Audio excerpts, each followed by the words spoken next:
नमस्कार. आजचा विषय तुमचा बिझनेस का वाढत नाही? खरी समस्या तुमच्या डोक्यात आहे.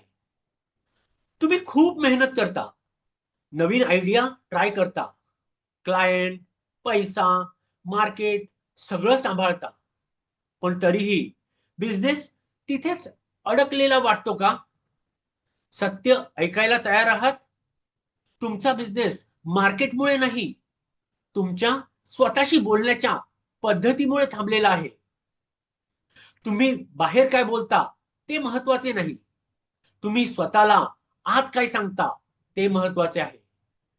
मी चांगला नाही, माझ्याकडून होत नाही, इतर माझ्यापेक्षा पुढे आहेत. हे शब्द फक्त विचार नाहीत, ते तुमची ओळख, आयडेंटिटी बनत आहेत. लक्षात ठेवा, तुमचा बिझनेस कधीच माइंडसेट पेक्षा मोठा होत नाही. एक गोष्ट लक्षात घ्या, तुम्ही मजेत म्हणता, मी लेझी आहे, मला सेल्स जमत नाही, पण तुमचा मेंदू हा विनोद समजत नाही. तो हे रेकॉर्ड करतो. हा माणूस लेझी आहे, हा सेल्स करू शकत नाही. Repeated thoughts is equal to belief, belief is equal to behaviour, behaviour is equal to result. म्हणूनच तुम्ही प्राइसिंग कमी ठेवता, विजिबिलिटी टाळता, डिसिशन डिले करता. समजा तुम्ही प्लान केला होता, आज प्रोडक्टिव्ह दिवस असणार आहे, पण तुम्ही काम केलं नाही. आता दोन आवाज येतात, तू युजलेस आहेस. आज चुकलं, पण उद्या सुधारू शकतो. सिच्युएशन तीच, पण रिझल्ट पूर्ण वेगळा. पहिला आवाज तुम्हाला थांबवतो, दुसरा आवाज तुम्हाला पुढे ढकलतो.